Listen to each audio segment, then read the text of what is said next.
नमस्कार, मैं अंजलि मिश्रा और स्वागत है आपका हमारे चैनल में। आपको बता दें कि अब जो बॉम्बे हाई कोर्ट है उसकी तरफ से नवाब मलिक को करारा तमाचा मिला है। आपको बता दें कि जितने भी डॉक्यूमेंट्स नवाब मलिक ने कोर्ट के सामने पेश किए थे वो सरासर जाली निकले हैं। जी हाँ, बिल्कुल सही सुना आपने। आपको बता दें कि ये पूरा जो मामला है ये डिफेमेशन का मामला है, मानहानि का मामला है और ऐसे में कई सारे जो प्रूफ्स है वो नवाब मलिक की तरफ से बॉम्बे हाई कोर्ट में दिए गए थे, जिसके बाद बॉम्बे हाई कोर्ट ने एक तरफ से फटकार लगाई है नवाब मलिक और उनके जो लॉयर है उन्हें, और कहा है कि जो वेरिफिकेशन का काम होता है वो सबके लिए अलग अलग लेवल पे होता है। हर व्यक्ति अपने हिसाब से किसी भी डॉक्यूमेंट को वेरीफाई करता है और उसके बाद उसे सामने रखता है। लेकिन अगर आप महाराष्ट्र में एक मिनिस्टर है, एक मिनिस्टर पोस्ट पर हैं आप, तो आपके लिए किसी भी मुद्दे को लेकर अगर आप वेरिफिकेशन करते हैं तो उसका लेवल बिल्कुल भी हाई होना चाहिए और सबसे अलग होना चाहिए, क्योंकि एक मिनिस्टर होकर आप किसी के ऊपर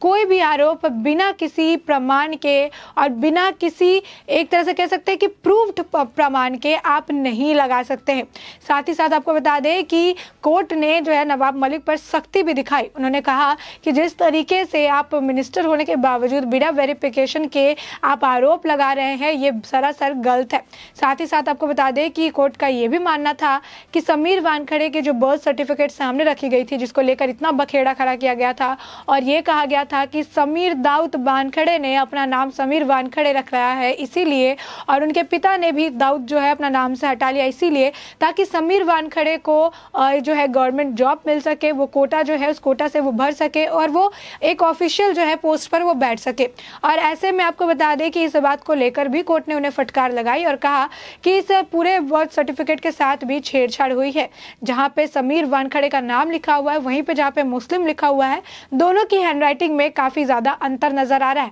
जिसके बाद इस बात को सुनने के बाद जो नवाब मलिक जो वकील थे उन्होंने पूरे मामले को वहीं पर घुमाने की कोशिश कर कहा कि ये डॉक्यूमेंट्स हमें प्रोवाइड करवाए गए हैं, इस डॉक्यूमेंट्स में कोई छेड़छाड़ नहीं की गई है। साथ ही साथ उन्होंने कहा कि अगर ऐसा ही है तो एफिडेविट में जो इनके फादर हैं इन्होंने क्यों नहीं यहाँ पर जो है बर्थ सर्टिफिकेट को अटैच करवाया। जिसके बाद कोर्ट ये भी कहती नजर आए कि वहाँ पर उन्होंने अटैच किया कि नहीं किया। बर्थ सर्टिफिकेट जो है एक बहुत एक पर्सनल डॉक्यूमेंट होता है और ये हर जगह हर तरीके से पब्लिक नहीं किया जाता है। ऐसे में अगर ये पब्लिक हो रहा है और पब्लिक किया जा रहा है तो इसके लिए पूरे तरीके से प्रॉपर वेरिफिकेशन की ज़रूरत पड़ती है और एक मिनिस्टर होकर आप इतनी बड़ी गलती नहीं कर सकते हैं जहां पर बिना किसी डॉक्यूमेंट्स को वेरीफाई किए आप उन पर आरोप लगाने लगे, या फिर उसी वेरिफिकेशन की कमी को देखते हुए उन्होंने ये भी बात कही कि जो नवाब मलिक की तरफ से डॉक्यूमेंट्स पेश किए गए थे समीर वानखेड़े के अगेंस्ट में वो सारे डॉक्यूमेंट्स जाली थे, यानी उसमें कहीं ना कहीं कुछ ना कुछ हेर फेर की गई थी। अब आप सोच रहे होंगे कि आखिर ये पूरा मामला है क्या और ये कोर्ट में ये मुद्दा किस तरीके से चल रहा है। तो आपको बता दें कि जिस तरह से समीर वानखेड़े के जो फादर है उन्होंने मानहानि का केस जो है इस नवाब मलिक पर ठोका था तकरीबन 1,25,00,000 रुपए का, और ये इस वजह से क्योंकि उन्होंने समीर वानखेड़े के ऊपर, उनके काम के ऊपर, उनकी जाति के ऊपर, उनके पर्सनल लाइफ के ऊपर, उनके कास्ट के ऊपर, उनके रिलीजियन तक के ऊपर उन्होंने कई सारे सवाल खड़ा किए थे। साथ ही साथ उन्होंने कई सारे गंभीर आरोप समीर वानखेड़े पर लगाए थे। ये बात उन्होंने कही थी कि समीर वानखेड़े जो है एक तरह से उन्होंने वसूली का काम किया है। समीर वानखेड़े ने ड्रग वाले मुद्दे को बढ़ा चढ़ा के दिखाया है। समीर वानखेड़े ने अपनी एक आर्मी बना रखी है जो कि वसूली का काम करती है। समीर वानखेड़े जो है मास्टरमाइंड है इस पूरे मुद्दे में। समीर वानखेड़े जो है वो ड्रग माफिया को जो है वो संरक्षण करते हैं, ड्रग माफियाओं के साथ कनेक्शन है उनके, वो छोटे ड्रग मुद्दों को बड़ा बनाते हैं ताकि जो बड़े ड्रग मुद्दे हैं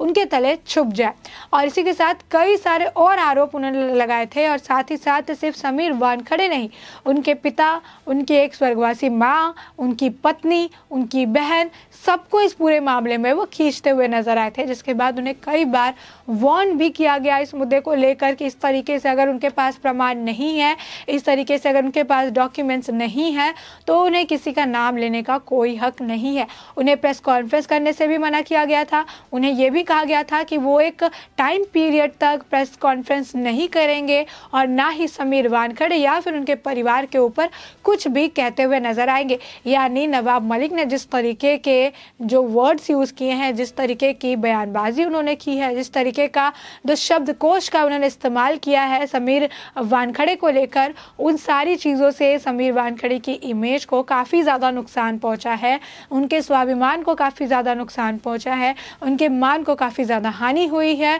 मतलब एक तरह से कह सकते हैं कि इमेज को ख़राब करने के लिए ये सारा कुछ जो है ड्रामा रचा गया है, और यही बात जो है कोर्ट भी कहती हुई नजर आई। आपको बता दें कि नवाब मलिक ने जिस तरीके के जो है बयानबाजी करके समीर वानखड़े के ऊपर आरोप लगाए थे, उससे समीर वानखड़े के पिता काफ़ी ज़्यादा आहत हुए, और उनका यही कहना था कोई अगर उनके पास प्रमाण नहीं है तो वो इस तरीके से नहीं बोल सकते हैं। साथ ही साथ आपको बता दें कि कोर्ट ने नवाब मलिक को फटकार भी लगाई। उन्होंने कहा कि आप एक पार्टी के स्पोक पर्सन है, आपका ताल्लुक एक पार्टी से है, आप महाराष्ट्र की गवर्नमेंट का एक पार्ट है, वहाँ पे एक मिनिस्टर पोस्ट पर है आप, तो आपको तो बोलने से पहले और भी ज़्यादा सावधान होकर बोलना चाहिए, क्योंकि आपकी बातों से बखेड़े हो सकते हैं, आपकी बातें मायने रखती है, आपके बाद से किसी आपके कहने से इतने सारे लोग जो आपके अंदर है, इतने सारे लोग जो आपको सुन रहे हैं, ये आपके एक कमेंट की वजह से किसी के रेपुटेशन को आप दांव पर लगा रहे हैं, जो नवाब मलिक ने किया।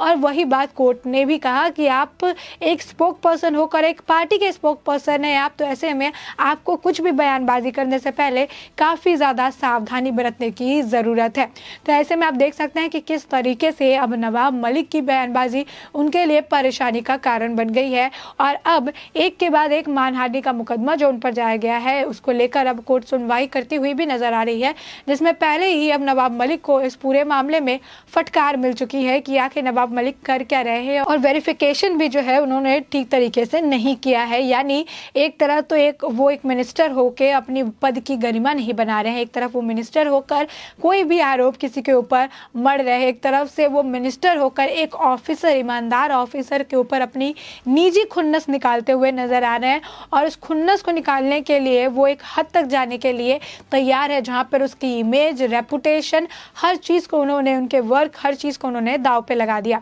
अब ऐसे में आपको बता दें कि सिर्फ ये समीर वानखड़े के पिता ही नहीं है जिन्होंने इन पर मानहानि का केस किया है, देवेंद्र फडणवीस की पत्नी ने भी इन पर मानहानि का केस किया है, साथ ही साथ एक और बीजेपी अधिकारी है, उन्होंने भी इनके ऊपर जो है मानहानि का केस किया है, मोहित कंबोज ने भी इन पर मानहानि का केस किया है। यानी आप समझ सकते हैं कि किस तरीके से नवाब मलिक जो है अब वो चारों तरह से घिरते हुए नजर आ रहे हैं, और उनके ऊपर एक के बाद एक कई सारे मानहानि के मुकदमे चल रहे हैं, कई सारे मानहानि का केस उन पर ठोका गया है, जिसमें अभी समीर वानखड़े के पिता वाले जो मानहानि का मुकदमा है उस पर सुनवाई हो रही थी, और इस दौरान ही कोर्ट ने जो फटकार है वो नवाब मलिक और साथ ही साथ उनके जो लॉयर उन्होंने हायर किया था उस लॉयर को भी लगाई कि आखिर किस तरीके से एक व्यक्ति इतना लापरवाह हो सकता है, जहां पर बिना एक डॉक्यूमेंट की पीछे की सच्चाई जाने, बिना एक डॉक्यूमेंट को ढंग से वेरीफाई किए हुए उस पूरे डॉक्यूमेंट को ही आधार बनाकर एक प्रेस कॉन्फ्रेंस करना, उस पूरे डॉक्यूमेंट को ही आधार बनाकर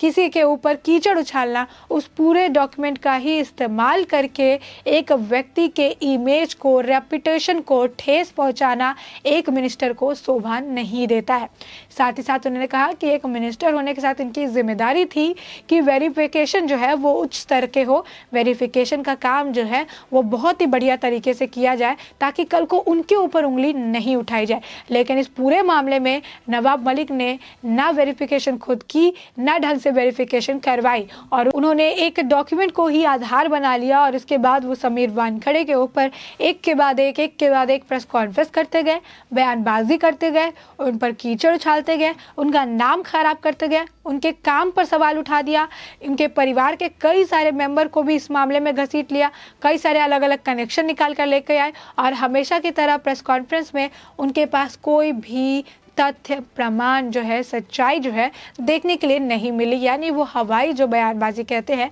वो हमेशा की तरह करते हुए नजर आए, लेकिन यही बयानबाजी उनके लिए काफ़ी भारी पड़ गई, और अब उनके ऊपर कई सारे मानहानि के मुकदमे चल रहे हैं, जिसमें कई भारी अमाउंट जो है लगाया गया है। आपको बता दें कि मोहित कंबोज ने भी एक काफ़ी भारी अमाउंट का मानहानि का केस ठोका है, समीर वानखड़े के पिता ने 1,25,00,000 का ठोका है, एक और बीजेपी के जो नेता है उन्होंने 100 करोड़ रुपए का मानहानि का का मुकदमा ठोका है। तो यानी आप समझ सकते हैं कि आने वाले वक्त में नवाब मलिक की मुश्किलें और बढ़ती हुई नजर आ रही है। जहां पे नवाब मलिक को लगा था कि मैं अब जो है फेम गेन कर ले रहा हूँ, मेरा एक लोग मुझे जानने लगेंगे, मुझे मीडिया का पूरा अटेंशन मिल रहा है, तो वहीं अब ये अटेंशन उनके लिए जो है बड़ा एक परेशानी बन चुका है। जहां पर अब उनके इस मीडिया अटेंशन पाने के चक्कर में कई सारे मुकदमे उन पर चलने लगे हैं। साथ ही साथ उनके जो दामाद है उनका भी केस रीओपन हो चुका है, वो भी अब उसमें भी जांच चल रही है। यानी आप यूं कह सकते हैं कि नवाब मलिक अपनी ही बनाई गई जाल में फंस गए हैं।